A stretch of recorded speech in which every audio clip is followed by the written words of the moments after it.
Hey hi. So, ఇప్పుడు మన దేశంలో జరుగుతున్నటువంటి ఈ జెన్‌జీ ఉద్యమం నీట్ పేపర్ పైన గత ఒక 20 డేస్, 30 డేస్‌గా జరుగుతున్నటువంటి ఈ నీట్ పేపర్ లీకేజ్ పైన విద్యార్థులు చేస్తున్నటువంటి ఉద్యమం చూస్తే మనకు ఇప్పుడు కరెంట్ జనరేషన్ లైక్ 99 టు 2005 ఈ జనరేషన్‌లో పుట్టినటువంటి యువత ఎంత అంటే మనకు రాజకీయ నాయకుల్ని మనం ప్రశ్నించాలంటే మనకేం జరుగుతది ఏంటో అనే ఒక భయము, ఒక ఆహ్, ఆటోమేటిక్‌గా మనం అమ్మో! ఏమైతదో, మనకేమైతదో అనే ఒక ఫీలింగ్‌తోని, ఆ భయంతోని ఏం మాట్లాడం. కానీ ఈ ఉద్యమం గత 15, 20 రోజులుగా చూస్తుంటే ఈ యూత్ మాట్లాడుతున్న తీరు గాని, ఈ జనరేషన్ మాట్లాడుతున్న తీరు గాని చూస్తుంటే అసలు వాళ్ళ ఒక అంటే టోటల్‌గా అంటే 90స్‌లో పుట్టిన పిల్లలకు, 80స్‌లో పుట్టిన పిల్లలకు, ఈ 96-2005 ఈ 10 ఇయర్స్ మధ్యలో పుట్టిన పిల్లలను చూస్తుంటే వాళ్ళ యొక్క అవగాహన గాని, సమాజం మీద వాళ్ళు మాట్లాడే మాటలు గాని, వాళ్ళు ఎంత రివల్యూషనరీగా ముందుకెళ్ళి వాళ్ళు పోరాడుతున్నారు. అంతే రివల్యూషనరీగా వాళ్ళు సమాజం మీద అవగాహన ఉంది. మనం అనుకుంటున్నాం చాలామంది, ఇప్పుడు వీళ్ళకేం తెలుసు, ఏదో ఫోన్‌లో చూస్తున్నారు ఏంటి, ఆళ్ళకి బయట సమాజం మీద ఎంత అవగాహన ఉంటది, సొసైటీ మీద, మన లాస్ మీద, మన గవర్నెన్స్ మీద, మన కాన్స్టిట్యూషన్ మీద ఏం అవగాహన ఉందని మనం అనుకుంటున్నారు. అంటే ఈ యొక్క 40స్, 50స్ ఈ ఓల్డ్ ఏజ్ పీపుల్ మనం జనరల్‌గా ఆ థాట్‌తోని ఉంటాం. కానీ వీళ్ళు చేస్తున్న ఉద్యమాలు ఎంత అంటే వాళ్ళు ప్రశ్నిస్తున్న విధానం గాని, వాళ్ళు ఎంత అంటే వాళ్ళు చేస్తున్న ఉద్యమంలో అంటే వాళ్ళు చూపిస్తున్న ప్లకార్డ్స్ అంటే మనం ఇంతకుముందు ఏందంటే మనం గంటలు గంటలు ఉద్యమాలు చేసి, పాటలు పాడి మనం ఒక విషయం చెప్పాలంటే ఒక గంటలు గంటలు స్పీచ్‌లు ఇచ్చేది.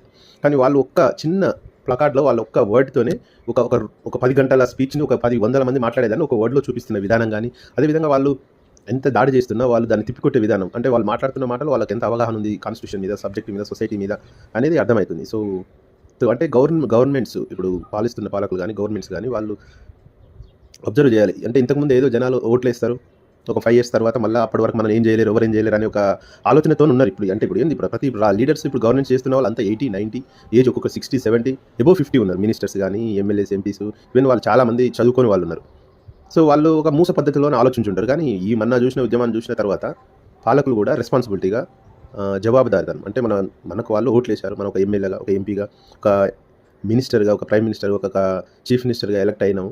సో, వాళ్ళు ప్రతిదీ ఆత్మవిమర్శ చేసుకుంటూ ఉండాలి. మనం ఏదైనా మిస్టేక్ చేసినప్పుడు జనాల నుంచి ఏదన్నా వాళ్ళకు రికమెండేషన్ గానీ, ఏమన్నా ఆహ్, ఎవరైనా అంటే ఉద్యమాలు చేస్తున్నా గానీ, ఏమైనా రిప్రజెంటేషన్ ఇచ్చినా కూడా వాళ్ళు కొంత ఆలోచించి బ్యాలెన్స్డ్‌గా నిర్ణయాలు తీసుకోవాల్సిన అవసరం ఉంది.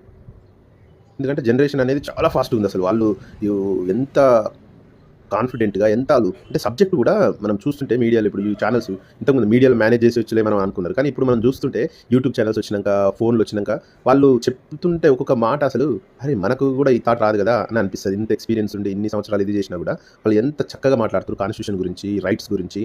సో, పిల్లలు అంటే ఇప్పుడున్న పిల్లలు ఇయన్నీ పట్టించుకుంటలేరని మనం అంటున్నాం. కానీ మొన్న జరిగిన సి సీజేపీ జెన్‌జీ ఈ యొక్క ఉద్యమాన్ని చూసి ఒక మినిస్టర్ రాజీనామా చేయడం అంటే అంత ఈజీ కాదు. ఇది ఒక చరిత్రలో మిగిలిపోతది. ఇప్పుడు ఏదో మినిస్టర్ రాజీనామా చేసిండు ఆయనది ఏమైంది అని అనుకుంటారు కానీ అది హిస్టరీలో మిగిలిపోతది.